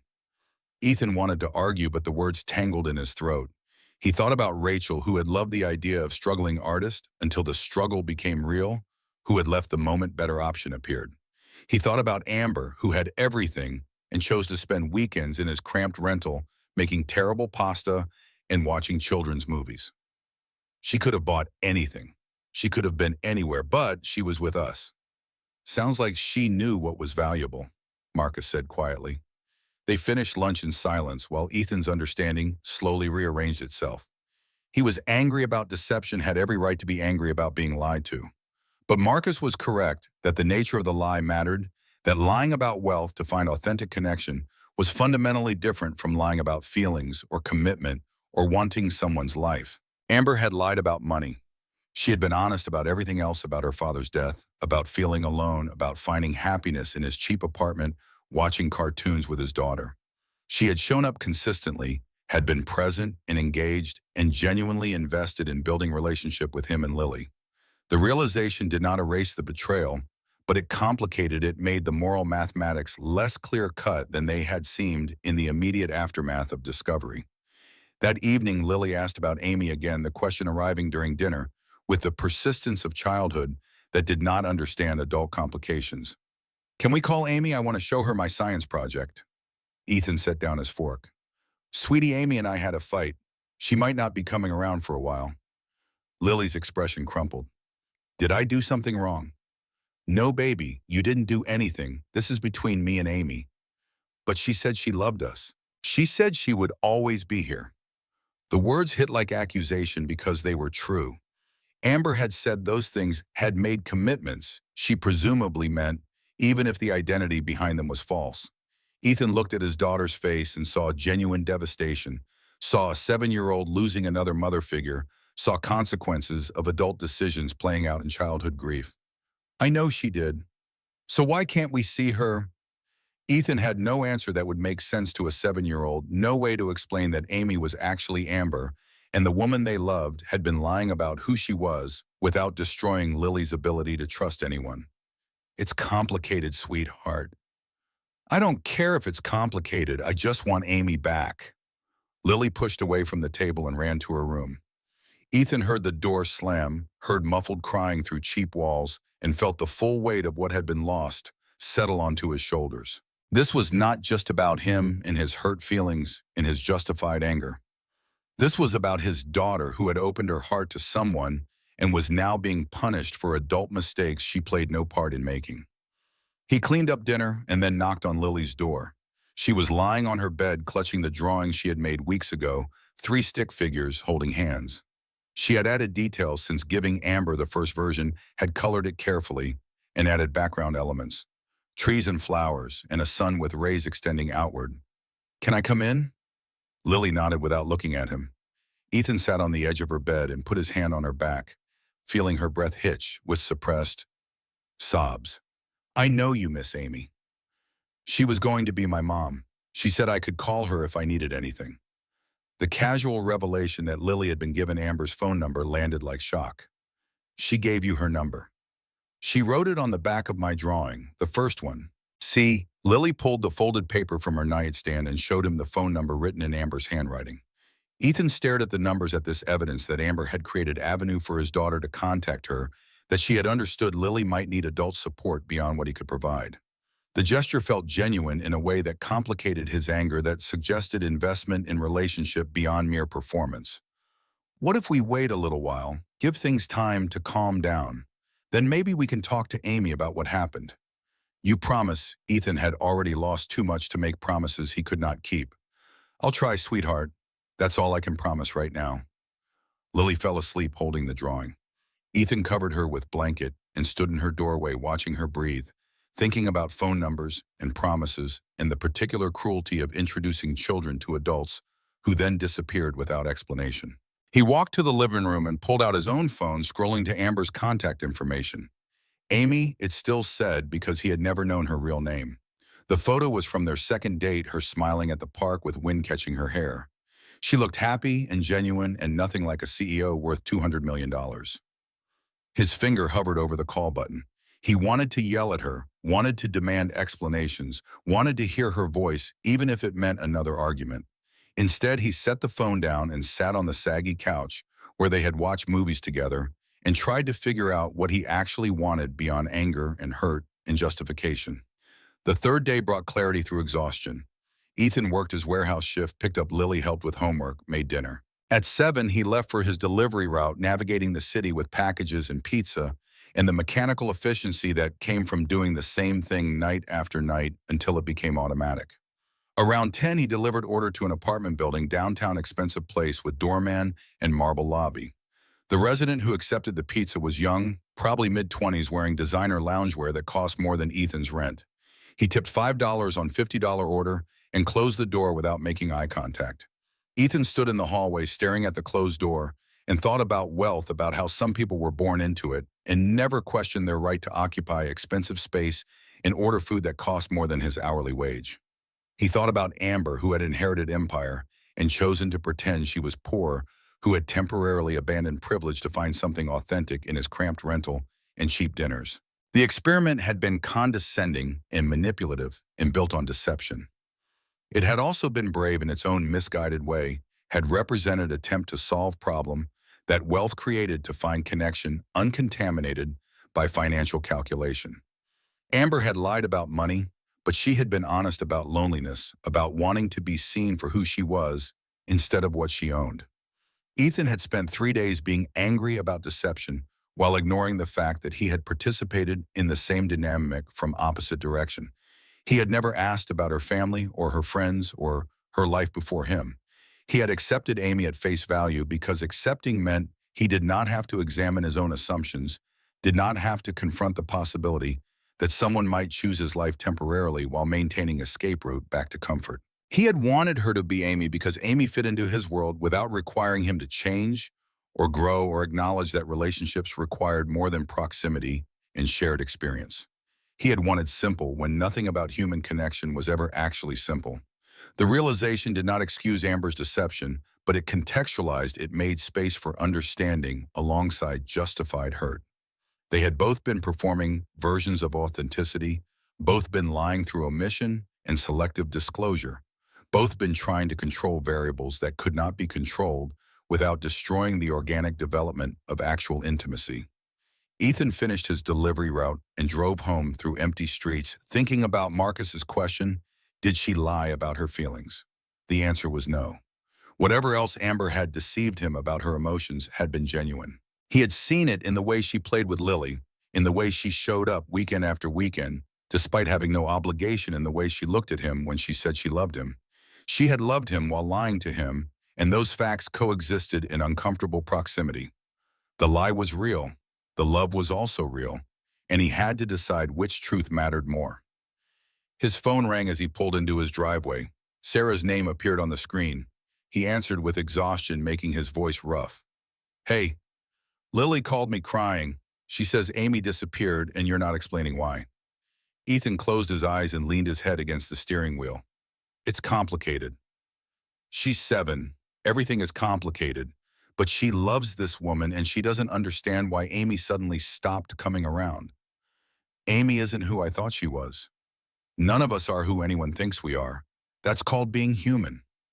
Sarah's voice softened. "Look, I don't know what happened, but I know my cousin. You don't fall apart over someone unless they mattered. So maybe instead of pushing her away, you figure out if what you had was worth fighting for." Ethan sat in his car after the call ended, staring at his rental house with its peeling paint and cramped rooms and the life he had built from ruins of his marriage. He thought about worth and value and the strange mathematics that made poverty feel like moral high ground, when it was actually just circumstance, just where he had landed after a series of choices and misfortunes. Amber had wealth, but she had also had loneliness. She had everything money could buy except the one thing she actually wanted, which was to be seen and known and loved for who she was beneath the bank account. She had gone about finding it in the worst possible way through deception and manipulation and experiment that treated his life like laboratory. But her desire had been genuine, her loneliness had been real, and her feelings for him and Lily had been honest. He did not know if that was enough. He did not know if love could survive the foundation of lies it had been built upon. But he knew that Lily deserved better than watching another mother figure disappear without explanation, and he knew that he loved Amber despite and because of everything she had done, and maybe that was enough to at least try having the conversation they should have had before everything exploded. Ethan pulled out his phone and stared at Amber's contact information. His finger hovered over the call button. Then his phone rang with different number 1 he did not recognize, and he answered without thinking. "Mr. Cole, this is Principal Morrison from Lily's school. I'm calling about your daughter."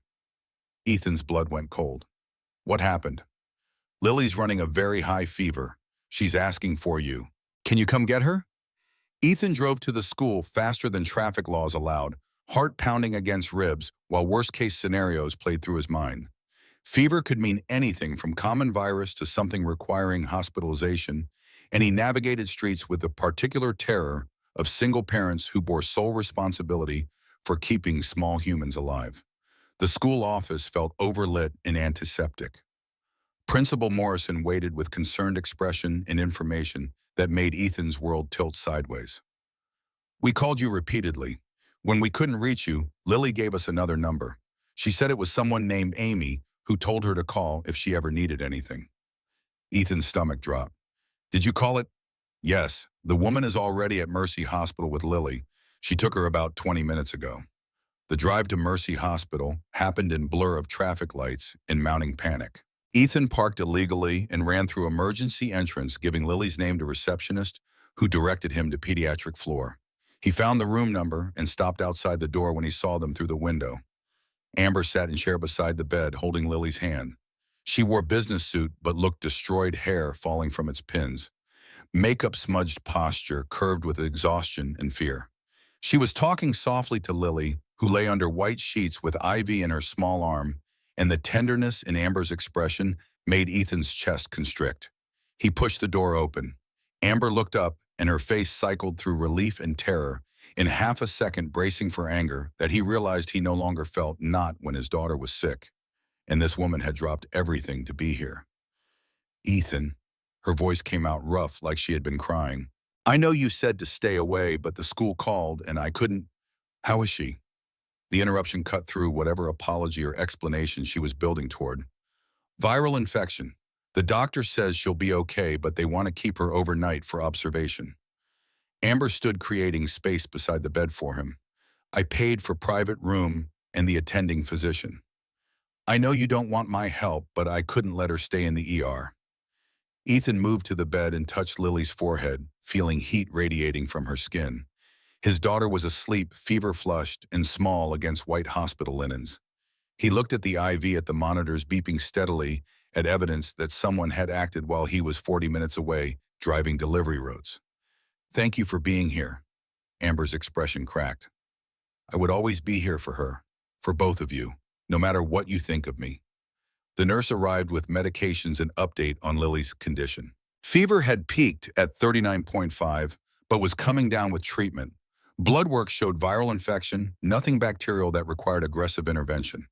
Standard pediatric case except for the private room and the fact that CEO of Hayes Beauty was sitting vigil beside a warehouse worker's daughter. The nurse left, and silence settled heavy between them.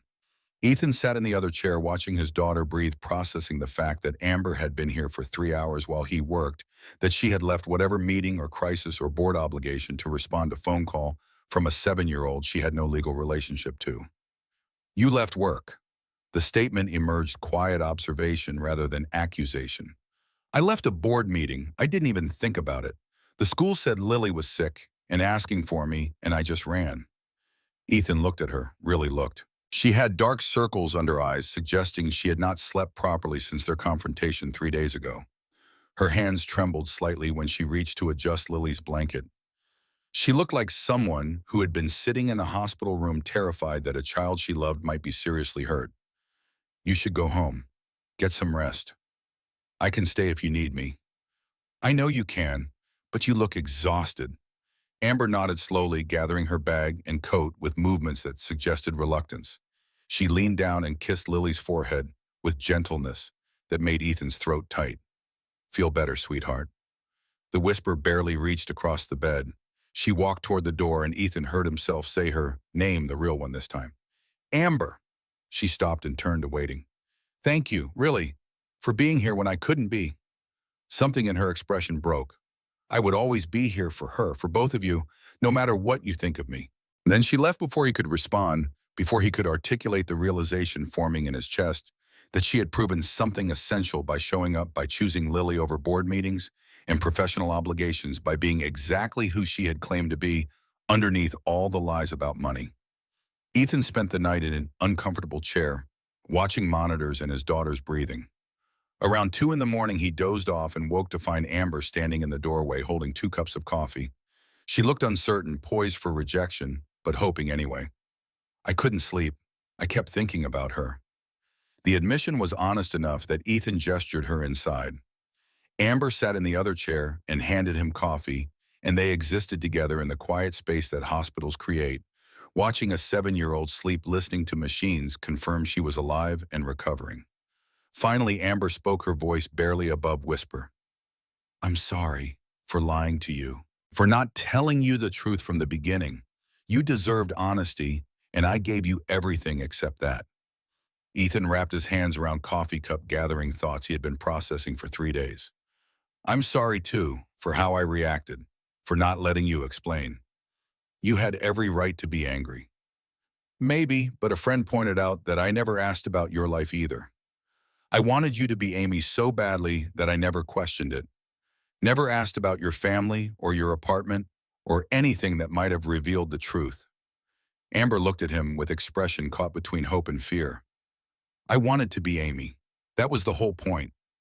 With you, I got to be just a person, not a CEO or an heiress or a target, just someone who made terrible pasta and watched cartoons with your daughter. Our daughter. The correction came automatically, establishing fact that transcended their complicated history. Amber's eyes widened. What? The way she looks at you, the way she talks about you. You're already her mother in every way that matters. I was wrong to try to take that away because I was hurt. Tears tracked down Amber's face, mascara smudging in ways that made her look human instead of polished. I don't deserve that. Yes, you do. You proved it by being here today, by dropping everything when she needed you. Ethan set his coffee down and leaned forward, bridging the space between chairs. I told you I hated being lied to because Rachel lied about wanting our life together. But you lied so you could be part of our life. Marcus was right. Those are completely different things. Your friend Marcus sounds smart. Small smile flickered across her tear-stained face. He has his moments. Ethan reached across divide and took her hand, feeling the difference between her smooth palm and his calloused one, finding beauty in the contrast. I love you. Not Amy, not some version of you that I invented. The real you. The woman who runs a company and panics when Lily gets sick and tries to cook even though she's terrible at it. That's who I love. Amber started crying properly, then messy, gasping sobs that shook her shoulders and destroyed whatever remained of professional composure. Ethan moved to kneel in front of her chair and pulled her into his arms, holding her, while she cried against his shoulder, whispering that it was okay, that they would figure it out, that they had time. Mom, small voice from the bed interrupted them. They both turned to see Lily awake, watching them with fever-bright eyes. Their daughter looked at Amber with recognition and relief. You came back. Amber wiped her face and moved to sit on the edge of the bed, taking Lily's hand with infinite care. Of course I did, sweetheart. Are you and Daddy friends again? Ethan stood beside the bed, resting his hand on Amber's shoulder. We are. Well, does that mean you can be my mom now?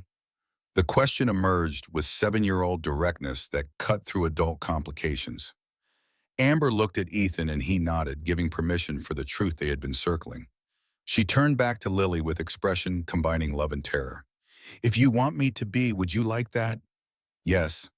Lily tried to sit up and winced, reminding them she was still sick. I asked Daddy every day when you were coming back. I made another picture, but I didn't have anyone to give it to. Can I see it? It's at home, but it's the 3 of us, and we're all smiling. I would love to see it. Amber smoothed hair back from Lily's forehead with the automatic gesture of motherhood. I'm glad you came back. I missed you. I missed you too, sweetheart. So much. Lily's eyes drifted closed, fever and medication pulling her back towards sleep. Ethan watched his daughter and the woman he loved, holding hands, watched family form itself from ruins of deception and pain and choose your own adventure style forgiveness. This was right. This was what belonging looked like when you stopped trying to control all the variables and just let love be complicated and messy and real. The hospital released Lily the following afternoon with instructions about rest and hydration and follow-up appointments. Ethan carried his daughter to Amber's car, not the decade-old sedan she had driven as Amy, but the Mercedes that had been waiting in her penthouse garage all along. Lily was too sick to notice the luxury, but Ethan saw it absorbed what it represented about the life Amber had been hiding. They drove to Ethan's rental in Convoy, his ancient car following her expensive one, and the visual metaphor was not lost on him. Two different worlds trying to occupy same space, trying to figure out how to merge without one obliterating the other. Inside, Amber looked around the cramped rental with fresh eyes, seeing it now as Ethan's actual life instead of temporary poverty she was visiting. He watched her absorb the peeling paint and the secondhand furniture and the visible evidence of financial struggle, waiting for her to recognize how enormous the gap between them actually was. Instead, she kicked off her expensive shoes and helped get Lily settled on the couch with blankets and animated movies, moving through his space with the same ease she had shown as Amy.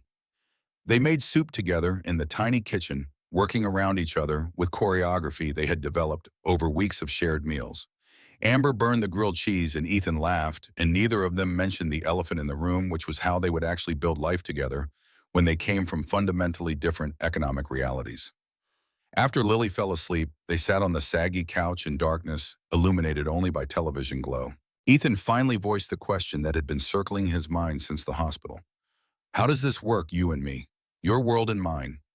Amber was quiet for a long moment. When she spoke, her voice carried weight of actual thought instead of easy reassurance. I don't know, but I know I don't want to lose you, either of you. So we figure it out together. You can't pretend to be poor forever, and I can't pretend your money doesn't exist. I'm not asking you to. I'm asking you to let me be part of your life, however that looks. Ethan turned to face her, finding her eyes in the dim light. I don't want your money. I need you to understand that. I want you, not your bank account or your company or your ability to solve problems by writing checks. I know that. You proved it by loving Amy, who had nothing. Amber reached for his hand. But money is part of who I am, same way being Lily's father is part of who you are. We both bring complicated things to this relationship. The question is whether we trust each other enough to navigate them. The word trust hung between them, weighted with irony, given how their relationship had started. Ethan thought about lies and honesty, and the strange fact that Amber had been more herself while pretending to be someone else than she had ever been in her actual life. I trust you. The words emerged certain despite everything. I trust that you love us. The rest we can figure out. Amber kissed him, then soft and certain and full of promise that felt like beginning instead of ending.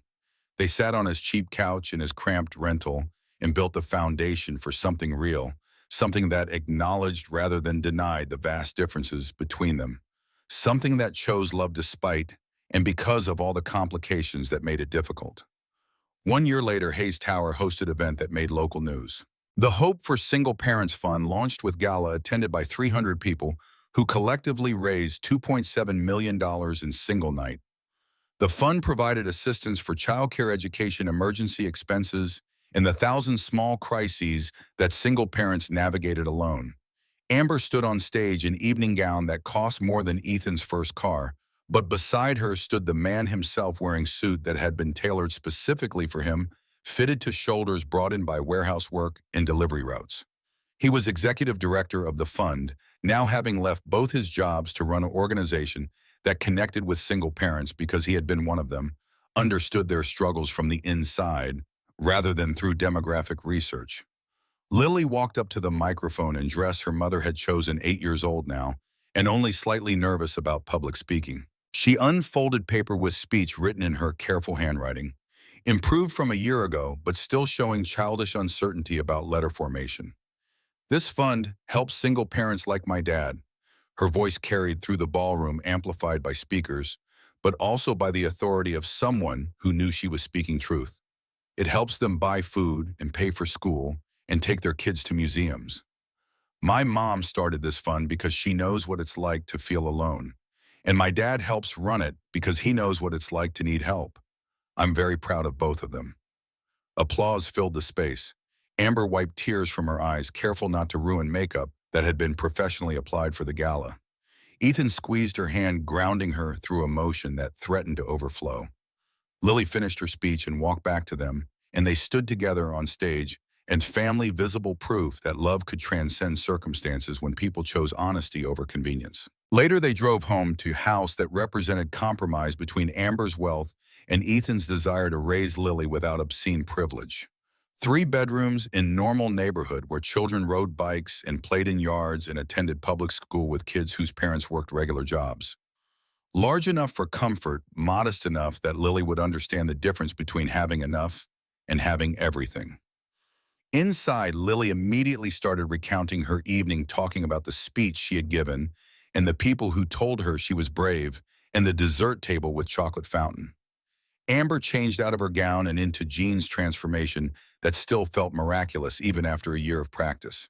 Ethan started making dinner while their daughter did homework at kitchen table where they had shared countless meals. "Mom, can you help me with this math problem?" Amber walked over, bending to look at the worksheet. "Sure, baby." Ethan watched from the stove, his wife and his daughter, the family he never expected to have. The life that started with lies and became the only truth that mattered. They had navigated the past year with therapy and honest conversations, and the hard work of building relationship on foundation that had been fractured from the start.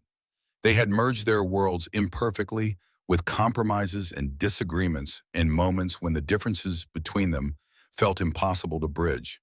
But they had chosen each other repeatedly, daily in small ways that accumulated into something larger than either of them alone. Amber had learned to exist in middle-class spaces without unconsciously expecting service or luxury. Ethan had learned to accept help without feeling like he was being bought. Lily had gained stability and opportunity while maintaining connection to the life that had shaped her early years. "We're lucky." The words came out without thought. Observation about grace neither of them deserved, but both were grateful for. Amber looked up from the math problem and smiled, the expression containing everything they had survived and everything they had built. "We are." That night, after Lily went to bed in room painted with stars and planets after homework was packed and lunch was prepared for tomorrow, Ethan and Amber sat on their back porch under skies dimmed by city lights, but still showing stars if you looked carefully enough. She leaned against him, and he wrapped his arm around her shoulders, feeling the steady rhythm of her breathing. "Do you ever regret it?" The question emerged quiet, genuine curiosity rather than insecurity. The lying, the experiment, all of it. Amber was quiet for a moment, considering honestly rather than offering easy reassurance. "Every day. I regret the pain I caused you. I regret deceiving Lily. I regret that our foundation is built on lies I told because I was lonely and stupid and desperate to be seen." She shifted to look at him directly. "But I also wouldn't change it because it brought me to you. Because those lies revealed something true about who we both are. Because sometimes the wrong path leads to the right destination." Ethan kissed her forehead. "You could have just told me the truth from the beginning. Walked into that cafe and said you were CEO worth 200 million looking for someone who would love you anyway. Would you have believed me?" He thought about it honestly, about the man he had been a year ago, worn down by double shifts and divorce and the perpetual struggle to provide adequate life for his daughter. Probably not. So maybe some lies are necessary to get to truth. Amber turned back to rest against him, both of them looking at stars. "Maybe sometimes you have to pretend to be poor to discover what actually makes you rich."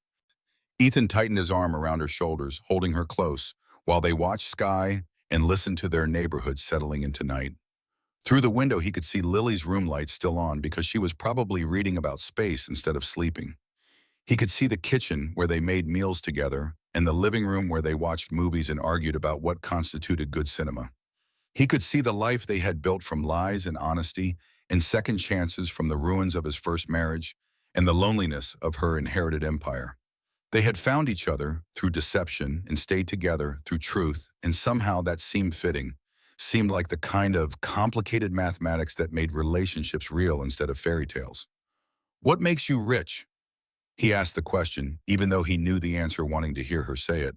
Amber looked back through the window at their house, at the light in Lily's room, where their daughter was definitely still awake reading about black holes and distant galaxies, at the life they had constructed from such imperfect materials, held together by love and forgiveness and daily choice to keep showing up for each other. This, her voice was certain, a family that money can't buy, a home built on truth instead of performance, A daughter who looks at me like I'm her whole world. A husband who loved me when he thought I had nothing and chose me even after learning I had everything. This is what makes me rich. Ethan held her and thought about warehouse shifts and delivery routes and the years he had spent believing that poverty disqualified him from happiness. He thought about Rachel, who had left when the romance of struggle faded, and Amber, who had chosen the struggle, even though she could have chosen anything. He thought about lies that revealed truth, and truth that required lies, and the impossible mathematics of love that defied every logical calculation. We're going to be okay. The statement emerged as certainty rather than hope. Better than okay, Amber agreed. We're going to be everything we need. They sat together as the city hummed around them, and their daughter read about stars, and their life continued in all its imperfect glory. Two people from different worlds who had found each other through deception and built something real through honesty. A family formed from wounds and wealth, and the particular grace that comes from forgiving the unforgivable and loving the complicated. Inside, Lily finally turned off her light, surrendering to sleep and dreams of distant planets. The house settled into quiet, punctuated by distant traffic and neighborhood sounds. Amber and Ethan remained on the porch, unwilling to end the moment, knowing tomorrow would bring new challenges and compromises and the daily work of maintaining relationship built on fractured foundation. But tonight they had this, each other and their daughter and the life they had chosen, despite everything that should have made it impossible. They had survived lies and betrayal and the vast chasm between their circumstances. They had built bridge across that chasm through love and stubbornness and willingness to be uncomfortable. And maybe that was enough. Maybe that was everything. Maybe the best stories were the ones that started wrong and ended right, that acknowledged pain without being destroyed by it, that chose hope over cynicism and love over fear. Maybe the best families were the ones that formed themselves from unlikely elements, held together by choice rather than obligation. Ethan stood and extended his hand to Amber. Come on, let's go to bed. And she took his hand and let him pull her to her feet. They walked inside together, turning off lights and checking locks and performing the domestic rituals that mark the end of days and the promise of tomorrow. They checked on Lily, who was definitely asleep now, starfish sprawled across her bed with space books scattered on the floor. They smiled at each other over their daughter's head and silently agreed to let her sleep however she was comfortable. In their own room, they undressed without urgency, familiar with each other's bodies and rhythms after a year of shared space. Amber folded her expensive clothes and Ethan hung up his tailored suit, and they met in the middle wearing pajamas that erased all visible markers of wealth or poverty. In the darkness, they were just two people who loved each other, who had found each other through improbable circumstances, who had chosen to stay even when leaving would have been easier. I love you, Amber whispered it into the darkness. I love you too. Ethan pulled her close. All of you, even the parts that lied to me, especially those parts. They brought me here. They fell asleep, tangled together, while the city continued outside their window, and tomorrow waited with its challenges and compromises. But tonight they had each other. Tonight they were family. And that was worth every lie, every betrayal, every moment of pain that had led them to this imperfect, beautiful real life they had built together.